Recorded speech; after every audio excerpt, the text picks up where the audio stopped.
नमस्कार फ्रेंड्स मु शक्ति आपण देखुंती नरसिंहा क्रिएशंस पेजेस। तो फ्रेंड्स आज वीडियो रे वर्तमान बड़ मुख्य खबर उपर नजर पकाइबा जहाँकि आपण माने समस्ते जानि रखिबा निहाती दरकार। तेबे कोन रही आज वीडियो रे वर्तमान बड़ मुख्य खबर आपण माने जानिबा पई वीडियो को शेष पर्यंत देखंतु जहाँद्वारा कि आपण माने डिटेल्स इंफॉर्मेशन पाई परिबे। एवं फ्रेंड्स ता पूर्व ए वीडियो गोटे लाइक करंतु जदि पारुछंती आपनकर सांग साथी मानकु वीडियो को शेयर करनतु। जदि फ्रेंड्स आपण माने आमो चैनल ले नुआ ही वीडियो देखुछंती पूर्व केबे भी हमरो चैनल को सब्सक्राइब करनाती तबे निहाती चैनल को सब्सक्राइब करे सहित पाखे आसुवा बेल आइकन को बजाय रखतांतु। तो फ्रेंड्स नंबर 1 रही नवेम्बर पई राज्य सरकार जारी कले अनलॉक 6 गाइडलाइन। जानतु कौन खोलिबो कौन बंद रहिबो। अनलॉक 5 परे नवेम्बर मास पई राज्य सरकार अनलॉक 6 रो गाइडलाइन घोषणा करिसंती। एही अनलॉक 6 रे सिनेमा हॉल स्विमिंग पूल और थिएटर बंद रहिबो। यह नवेम्बर 15 तारिख जाए बंद रहिबो बोली गाइडलाइन रे कह जायछि। से भली बाहागर और अन्य उत्सव लोक गहली को नहीं राज्य सरकार लगाइथिबा कटकणा को किछिटा कोहल करा जायछि। एबे बाहागर और सेही भली किछि उत्सव पई सर्वाधिक 200 लोक ठुळ होई परिबो बोली सरकार अनलॉक 6 गाइडलाइन रे उल्लेख करिसंती। अन्यपटे सरकार अनलॉक 6 गाइडलाइन रे जे सब कटकणा उपरे कोहल मनोभाव पोषण करिसंती ताहा कंटेनमेंट जोन रे लागू हेबो नाही। सरकार एबे स्कूल खोलिबा पई किछि मात्रा रे चेष्टा करूछंती। प्रथम पर्याय नवेम्बर 16 तारिख ठारू नवमरु द्वादश श्रेणी जाए पिला स्कूल जाई परिबे। अन्यपटे नवेम्बर 30 तारिख जाए अन्य शिक्षानुष्ठान बंद रहिबो बोली गाइडलाइन रे उल्लेख रहिछि। सेही भली अंतिम संस्कार बेले 50 लोक ठुळ होई परिबे बोली कुआ जाइछि। सेही भली मंदिर खोलिया पाई भी अनुमति मिलिछि। हेले मंदिर खोलिबा पूर्वरु स्थानीय प्रशासन रो अनुमति दरकार बोली गाइडलाइन रे कुआ जाइछि। विमान चलाचल उपरे किंतु अनलॉक 6 रे कटकणा जारी होइछि। नवेम्बर 30 जाए अंतर्जातीय यात्रीवाही विमान चलाचल बंद रहिबो। आवश्यक स्थले मंत्रालय अनुमति नहीं विमान चलाचल करिपरिबो। से भली आवश्यक स्थले जिलापाल किबा म्युनिसिपालिटी पक्षरु नूतन अवरोध अंचल चिन्हट होई परिबो। देखा परवर्ती खबर नवेम्बर पई गाइडलाइन बागर उत्सव रे 200 लोकों को अनुमति। अंतिम संस्कार रे सर्वाधिक 50 हेबे सामिल। कोविड कटकणा भितरे खोलिबो मुक्ताकाश मंच। नवेम्बर पई राज्य सरकार गाइडलाइन जारी करिसंती। एही गाइडलाइन अनुसार बागर उत्सव रे 200 लोकों को अनुमति दिया जायछि।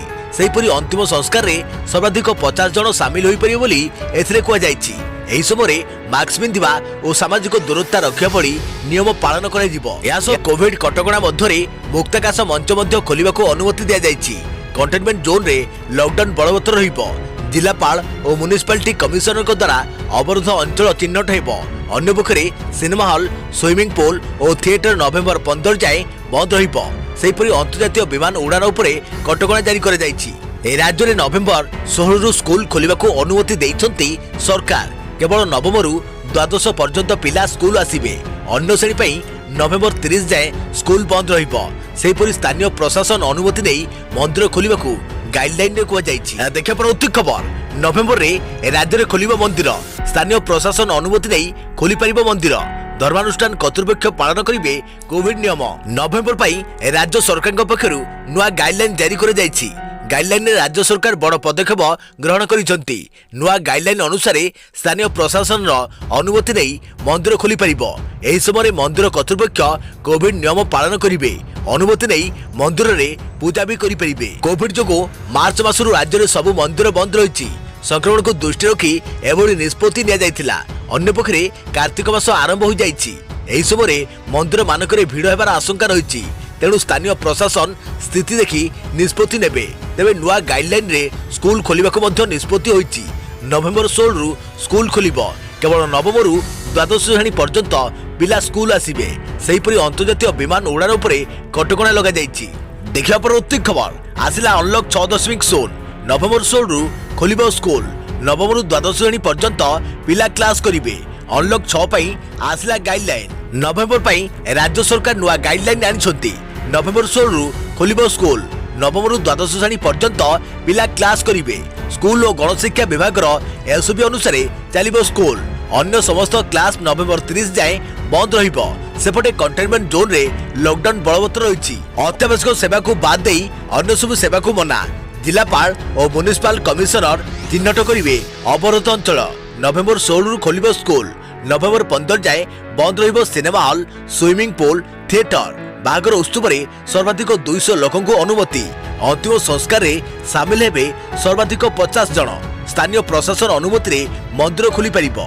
बड़ धरर सामाजिक और राजनैतिक क्रीड़ा समावेश उपरे कटकणा लगी। अन्यपक्षे स्कूल खोलिबा प्रसंग में गणशिक्षा मंत्री प्रतिक्रिया कहले केमिति प्रस्तुत हेबो गाइडलाइन समस्त अंशीदार आलोचना करने को सचिव को दि जाइछि निर्देश। तेबे एथिमध्यरे नवेम्बर पई आसिला राज्य सरकार नुआ गाइडलाइन जहाँकि आसंता 16 तारिख खोलिबो स्कूल। नवेम्बर 12 श्रेणी पर्यंत खोलिबो स्कूल। राज्य सरकार स्कूल और गणशिक्षा विभाग पक्षर जारी होइतवा गाइडलाइन अनुसार स्कूल खोलिबा को अनुमति दि जाइछि। अन्य शिक्षानुष्ठान नवेम्बर 30 जाए बंद रहिबो। स्कूल खोलिबा प्रसंग में गणशिक्षा मंत्री प्रतिक्रिया रखिछन्ति। अमिल दास कहिछन्ति केमिति प्रस्तुत हेबो गाइडलाइन समस्त अंशीदार आलोचना करने को सचिव को दि जाइछि निर्देश। देखा परवर्ती खबर आज कुमारी मानक पई बड़ पर्व कुमार पूर्णिमा। श्रीमंदिर में बड़ ठाकुर खेलिबे पशा खेल। आज पवित्र कुमार पूर्णिमा या सहित धरावतरण कहिसंती मां गजलक्ष्मी। कुमार पूर्णिमा अवसर श्रीमंदिर में संपन्न हेब स्वतंत्र नीति। मां महालक्ष्मी सहित पशा खेलिबे प्रभु जगन्नाथ। विशेष भाव विदेश को नौ वाणिज्य जाइथिबा साधव पुओ कार्तिक मासरे ही प्रत्यावर्तन करुथिले। कहिबा गले घर को आसुथिला धनरत्न बा मां महालक्ष्मी प्रवेश करुथिले। तेबे फेरिबा परे परे प्रथमे एही धनरत्न को भूदेवी पादरे समर्पण करुथिले। आज कुमार पूर्णिमा अवसर एही नीति संपन्न हेबो श्रीमंदिर रे। मध्याह्न धूप परे परे श्रीदेवी भूदेवी को खट सेज घरे विजय करा आज्ञामाल पई सुदर्शन विजय करिवे। देवी को विमान रे बसाई मंदिर बेढ़ा परिक्रमा करा भीतर चंदन लगी और बड़ सिंहार बेश परे सिंहासन तले सकटा पशा और कौड़ी खेल होता है। श्रीमंदिर परंपरा यह द्वैत क्रीड़ा बोली कह जाए। यह क्रीडा महालक्ष्मी ठारू महाप्रभु हारी जाइथिबारु रत्न सिंहासन थिबा माधव 7 दिन धरी महालक्ष्मी मंदिर रे बंधक रहिबे। कुमार पूर्णिमारू 7 दिन धरी माधव रहिबे लक्ष्मी मंदिर रे। देखिए परवर्ती खबर नागार्जुन बेश दर्शन रे विकल्प बाट बाहर करने को भक्तों महल रे दाबी। सिंहद्वार आगे एकाठी हेले सेवायत और श्रद्धालु। शंकराचार्य परामर्श पाई दाबी। आसंता 26 तारिख में पड़िबो महाप्रभु दुर्लभ नागार्जुन बेश। आसंता 26 तारिख में पड़िबो महाप्रभु दुर्लभ नागार्जुन बेश। तेबे चलित वर्ष कोरोना कटकणारू भक्तों को प्रभुଙ୍କ एही बेश दर्शन करिबारे सौभाग्य मिलिबनी। कारण नागार्जुन बेश दर्शन उपरे रोक लगाइछन्ती सरकार। केवल मंदिर भितरे नीति संपादन हेबो। तेबे एहाकु नै भक्तों महल रे असंतोष प्रकाश पाई। मंदिर बाहर विकल्प दर्शन व्यवस्था करने को भक्त और सेवायत महल रे दाबी उठुछि। शंकराचार्य परामर्श कर बाट बाहर करने को दाबी देखा परवर्ती खबर आसंता सप्ताह कोवाक्सिन तृतीय पर्याय मानव परीक्षण रखिब प्रस्ताव एम्स। अंतिम पर्याय मानव परीक्षण 2 ରୁ 5 हजार लोक एवं नियुक्त। कोवाक्सिन तृतीय पर्याय परीक्षण प्रस्ताव रखिब एम्स हॉस्पिटल। परीक्षण रूपरेख नहीं रखिब प्रस्ताव। अंतिम पर्याय परीक्षण 2 ରୁ 5 हजार लोक को नियुक्त कर केमिति काम करुछि टीका तृतीय पर्याय परीक्षण पर सुष्ठु हेब। गत सप्ताह कोवाक्सिन टीका को तृतीय पर्याय अनुमति मिलता। पूर्व भारत बायोटेक और आईसीएमआर मिलित भाव प्रस्तुत कर कोवाक्सिन टीका को मिलित तृतीय पर्याय परीक्षण अनुमति। Drug control authority of India यह टीकार शेष पर्याय परीक्षण अनुमति देइथिले। गत 3 मास तले जुलाई मासरे भारत बायोटेक इंडिया लिमिटेड को प्रथम और द्वितीय पर्याय मानव परीक्षण अनुमति मिलता। देखा परवर्ती खबर आरोग्य सेतु आप निर्माता किए विवाद घनाउथुवा बेले आरटीआई रे गोलमालिया तथ्य देउथुवा अधिकारी उपरे कार्यानुष्ठान पर निर्देश। आरोग्य सेतु आप को नहीं विवाद एवं उग्र रूप नेबाकू बसिलानी। आपटी सरकारी कि बेसरकारी ता स्पष्ट हो पारु नाही। सरकारी डोमेन gov.in निर्माण होइछि किंतु आप निर्माता को नहीं एपर्यंत द्वंद्व सरकार। आप सेतु किए निर्माण करिछि एने सूचना अधिकार बल में पचरा जाइथिबा प्रश्नर उत्तर ठीक रे न मिल परिबारु चर्चा जोर धरिछि। कोरोना संक्रमण को नियंत्रण संक्रमित को ठाब करबा और सेमानकु समस्त आवश्यकता तथ्य जोगाई देबाकु नै एही आप निर्माण कर जाइथिला। प्रधानमंत्री को अनुरोध पर एबे देश रे 10 कोटी लोक एही आप को निज मोबाइल ले डाउनलोड कर सारिछन्ति।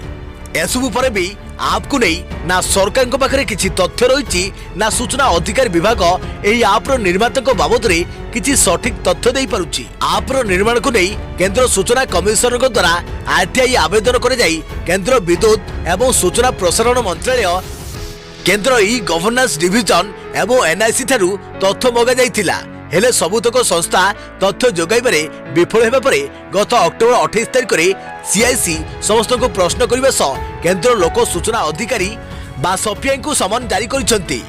आप निर्माण में भागीदारी थिबा सरकारी संस्था एनआईसी को मध्य जवाब तलब करिसेंती सीईसी। आप्र बाप किए एने विवाद थमु नथिबा बेले एहाकु नै आरंभ हो जाइछि राजनैतिक आरोप प्रत्यारोप। एही आप माध्यम देशवासी ऊपर सर्विलांस करुवा भली गंभीर आरोप लगाई राहुल गांधी। एही आप आउटसोर्स हेबा सह एहा द्वारा सरकार लोक को बिना जनातरे ट्रैक करुवा कहिसेंती राहुल गांधी। राहुल को एभली ट्वीट परे केंद्र आईन विद्युत एवं सूचना प्रसारण मंत्री ट्वीट जोगे यार जवाब रखिसेंती। से कहते कि यही आप सारा विश्व में लोक द्वारा आदृत होउथिबा बेले राहुल गांधी यहाकु नै लोक निकट में मिछ कहउछंती। हेले एही मामला रे भूल तथ्य दैथिबा अधिकारी मानक विरुद्ध रे दृढ़ कार्यानुष्ठान ग्रहण करने आईटी और इलेक्ट्रोनिक्स मंत्रालय निर्देश दैछंती। अन्यपटे एप्रिल मास कोरोना संक्रमण धीरे धीरे बढ़ुवा बेले संक्रमण को रक्षा पाइबा पई एही आप व्यवहार करने को देशवासी को निजे प्रधानमंत्री अनुरोध मध्य करथिले। हेले परवर्ती समय आरोग्य सेतु आप माध्यम व्यक्तिगत तथ्य चोरी होता आरोप लगी। देखा परवर्ती खबर लौह मानव को श्रद्धांजलि ज्ञापन करछंती प्रधानमंत्री नरेंद्र मोदी। आज लौह मानव सरदार वल्लभ भाई पटेल जन्म दिवस। सरदार पटेल आज 145तम जन्म दिवस। आज दिन को जातीय एकता दिवस भाव पालन कर जाए। एही अवसर में प्रधानमंत्री नरेंद्र मोदी श्रद्धांजलि ज्ञापन करिसेंती। एहा सहित एही 2 दिनिया गुजरात गस्तरे प्रधानमंत्री लौह मानव उद्देश्य 17टी प्रकल्पर उद्घाटन करने सहित 4टी प्रकल्पर भित्ति प्रस्ताव स्थापन करिसेंती। आज स्टैच्यू ऑफ यूनिटी वेबसाइट को उन्मोचित करने सहित यूनिटी ग्लो गार्डन ठारे के ओडिया मोबाइल आप उन्मोचन करिसेंती प्रधानमंत्री नरेंद्र मोदी। एथिसहित राष्ट्रीय एकता दिवस एकता परेड रे जोगदे देशवासी को संबोधित करी एकता मंत्र देइछंती नरेंद्र मोदी। यासो आज ड्रीम प्रोजेक्ट स्लीपेन को मध्य देश उद्देश्य रे समर्पित करिवे। एही सेवा अहमदाबाद रु के ओडिया पर्यंत पर्यटकों पई उपलब्ध रहिबो। एथिसो आज प्रथम दिन रे मोदी के ओडिया ठारू अहमदाबाद पर्यंत स्लीपर रे यात्रा करिवे। एही सेवा स्पाइस जेट रो सहयोगी कंपनी स्पाइस शटल द्वारा परिचालित हेबो। आज ठारू एही प्लेन प्रत्येक दिन अहमदाबाद ठारू के ओडिया उड़ान करिबो। एही सेवा पाई ऑनलाइन रे टिकट बुकिंग व्यवस्था होइथो बेले टिकट मूल्य 1500 टंका रहिछि। देखा परवर्ती खबर बर्तमान आउ किछि बड़ खबर चांचल्यकर खबर सामना को आसीछि। बदलिबो स्कूल खोलिबा तारीख। नवेम्बर रे खोलिबो किंतु 16 रे नुहे, नवेम्बर 16 रे खोलिबनी स्कूल। एने सूचना दैछंती गणशिक्षा मंत्री समीर रंजन दास। एने खूब शीघ्र एसआरसी संशोधन गाइडलाइन जारी करिवे बोली मंत्री कहिसंती। तबे मंत्री कहिसंती जे नवेम्बर रे स्कूल खोलिबो किंतु 16 रे स्कूल खोलिबा संभव नुहे। एने गणशिक्षा विभाग रे आलोचना चलीछि। स्कूल खोलिबारे आउ किछि दिन विलंब होई पारे, सेथलागी नवेम्बर 16 रे स्कूल खोलिबनी बोली मंत्री कहिसंती। सूचनायोग्य जे शनिवार राज्य सरकार पक्षरु प्रकाश पाइथवा विज्ञप्ति अनुसार नवेम्बर 16 रु स्कूल खोलिबार थिला। राज्य रे नवम रु द्वादश श्रेणी जाए समस्त स्कूल खोलिबा को निष्पत्ति न जाइथिला। सेपरि नवेम्बर 30 जाए अन्य समस्त शिक्षानुष्ठान बंद रहिबो बोली निर्देशनामा जारी रहिछि कहिथिले एसआरसी। किंतु एबे गणशिक्षा मंत्री समीर रंजन दास को सूचना अनुसार नवेम्बर 16 रे खोलिबनी स्कूल। देखा परवर्ती खबर छाड़पत्र मामला 15 वर्षा और अनुभव बुझामणा। सुप्रीम कोर्ट को निर्देशक में बीजेडी एमपी अनुभव महांती और तांको स्त्री वर्षा प्रियदर्शिनी नवेम्बर 15 रे परस्पर को भेटी छाड़पत्र मामलार अपेक्षा समाधान लगी आलोचना करिवे। सुप्रीम कोर्ट रो मध्यस्थता केंद्र रे एही बुझामणा अनुष्ठित हेबो। वर्षा वकिलों सह आलोचना पर 15 तारिख में बुझामणा पाई स्थिर होइथवा अनुभव को वकिल अश्विनी दुबे कहते। तेज मध्यस्थ किए रहिबे ताहा एपर्यंत चूड़ांत होई नाही। मामलार परवर्ती शुणाणी डिसेम्बर 8 रे होई पारे। वर्षा और अनुभव ओडिया सिनेमार ख्यातिनामा व्यक्तित्व होइथवारु आपस आलोचना माध्यम वैवाहिक विवाहर समाधान सूत्र बाहर करने लगी गत 16 तारिख में जस्टिस हृषिकेश राय खंडपीठ से निर्देश देइथिले। अनुभव पटियाल हाउस कोर्ट रे जुलाई 7 रे छाड़पत्र पिटिशन दायर करथिबा बेले याको कटकर फैमिली कोर्ट को स्थानांतर लगी वर्षा सुप्रीम कोर्ट को द्वारस्थ होइथिले। 2014 फेब्रुआरी रे सेमानको विवाह होइथिला। तेबे वर्षा केबे तांको स्वामी भाबे देखु नथिले एवं मानसिक और शारीरिक जंत्रणा देउथिले बोली अनुभव तांको पिटिशन रे अभियोग करिथिले। सेहिपरि वर्षा अगस्त 10 रे कटक एसडीजेएम को कोर्ट रे अनुभव को विरुद्ध रे घरोई हिंसा मामला दायर करिथिले। अनुभव तांकु मानसिक और शारीरिक निर्यातना देउथवा वर्षा तांको पिटिशन रे दर्शाइथिले। देखिया परवर्ती खबर, बेसरकारी कंपनी रे चाकरी देबे राज्य सरकार। राज्य में दिन को दिन बढ़ुवा बेकारी समस्या को दूर करने तमिलनाडु सरकार एक नुआ योजना आरंभ कर राज्यर युवपीढ़ी को नियुक्ति देवाई राज्य सरकार एक स्वतंत्र वेबसाइट खोली। माध्यम तमिलनाडु सरकार राज्य में विभिन्न बेसरकारी संस्था सह जोगाजोग स्थापन कर युवपीढ़ी को चाकरी देवे। तमिलनाडु प्राइवेट जॉब पोर्टाल नाम राज्य सरकार नियुक्ति और तमिल विभाग एक वेबसाइट प्रस्तुत करिछि। एठारे उभय नियुक्तिदाता और आशायी को सामिल कर वेबसाइट को उभय आशायी और नियुक्तिदाता लॉगिन करि परिबे। एथिरे नियुक्ति मेला ठारू आरंभ करी नियुक्ति संबंधी समस्त तथ्य उपलब्ध कर जाइछि। राज्य में समस्या बेसरकारी कंपनी संगठन सह राज्य सरकार जोगाजोग स्थापन करी जदि किछि खाली पदवी थाए तेबे सेथिपाई उपयुक्त प्रार्थी को चयन करिवे। अर्थात आशायी और नियुक्तिदाता मध्य एही वेबसाइट एक सेतु भली कार्य करिबो। बर्तमान सुधा 42 क्षेत्र में 2423 कंपनी पंजीकरण करथिबा बेले समुदाय 23410 खाली पदवी रही। आउ एही सब पदवी पई बर्तमान सुधा 73013 जन आवेदन करथिबा बेले 3316 जन को नियुक्ति मिली। एही वेबसाइट माध्यम चाकरी पाइबाकू हेले जड़े आशायी प्रथमे पंजीकरण करिवे।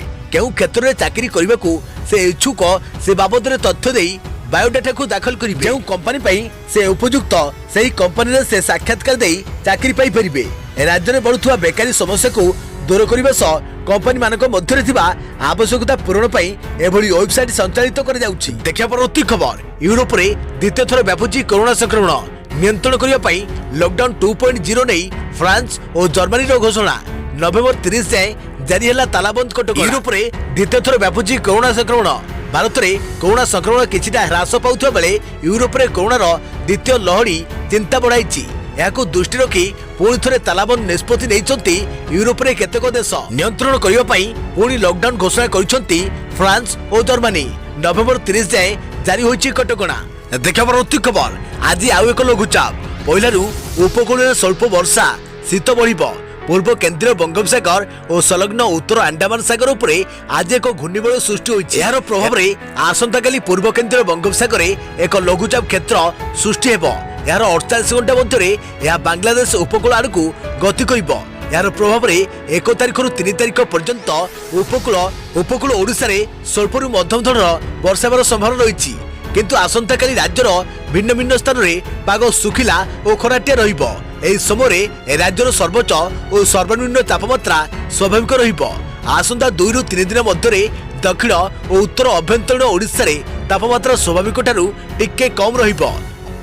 अन्यपटे उत्तर उपकूलवर्ती जिला गुड़िक तापमात्रा स्वाभाविक रहिबार संभावना रहिबो बोली भुवनेश्वर आंचलिक पानीपाग विज्ञान केन्द्र पक्षरु पूर्वानुमान कर जाइछि। केन्द्र निर्देशक HR विश्वास कहते लघुचापटी बांग्लादेश मुहां होइथिबारु यार प्रभाव ओडिशा पर बेसी रहिबो नाही। किंतु 1 तारिख दिन मयूरभंज जिला समेत उत्तर उपकूल ओडिशार जिला गुड़िक वर्षा हेबो। या पर 3 तारिख जाए उपकूल ओडिशार किछि स्थान में वर्षा हेबार संभावना मध्य रहिछि। एथिसह एही समय पाग मेघ रहिबो। अन्यपटे आसंता 2 रु 3 दिन मध्य राज्य में किछि स्थान में पारद स्तर मध्य कमिबो। गत 24 घंटा मध्य अभ्यंतरीण ओडिशा रे विभिन्न जिले में तापमात्रा स्वाभाविक ठारू बहुत कम रही। देखा परवर्ती खबर, राज्य में गत 24 घंटे 1470 संक्रमित चिन्हट, 1800 सुस्थ, 12 मृत। राज्य में क्रमागत भाव कोरोना संक्रमण कमिबारे लागिछि। गत 24 घंटा मध्य राज्य 1470 जन संक्रमित चिन्हट होइछन्ति। चिन्हट होइथवा संक्रमित मध्य क्वारंटाइन सेंटर 853 जन चिन्हट होइथवा बेले लोकल केस 617 रही। अनुगुल 76, बालेश्वर 56, बरगड़ 61, भद्रक 19, बलांगीर 63, बौद्ध 14, कटक 126, देवगढ़ 5, ढेंकानाल 17, गजपति 8, गंजाम 22, जगतसिंहपुर 76, जाजपुर 42, झारसुगुड़ा 39, कंधमाल 39, केन्द्रापड़ा 75, केन्दुझर 51, खोर्धा 170, कोरापुट 24, मालकानगिरी 25, मयूरभंज 50, नवरंगपुर 34, नयगढ़ 31, नुआपड़ा 61, पुरी 64, नयगढ़ 13, संबलपुर 34, सोनपुर 27, सुंदरगढ़ 112, स्टेट पोल 30। यास गत 24 घंटा मध्य राज्य में 1800 जन संक्रमित सुस्थ होइछन्ति। राज्य में मोट 85 55,815 जनकर कोविड टेस्ट होता बेले से 2,90,116 जन संक्रमित चिन्हट होती। चिन्हट मोट संक्रमित मानक मध्यरु 2,73,838 जन सुस्थ होता बेले 14,905 जन एवं चिकित्सित होती। अन्यपटे गत 24 घंटा मध्य राज्य में कोरोना संक्रमण में 12 जन मृत्यु होती। याकु मिसाई राज्य में मोट कोरोना जनित मृत्यु संख्या 1,320 को वृद्धि पाई। 12 जन मध्यरु खोर्धा और सुंदरगढ़ जिलूर 3 जन लेखाएं, केन्दुझर 2 जन, गंजाम, झारसुगुड़ा, नुआपड़ा और पुरी जिलूर जड़े लेखाएं आक्रांत मृत्यु होती। एने राज्य स्वास्थ्य और परिवार कल्याण विभाग पक्षर ट्वीट कर सूचना दी जाइछि।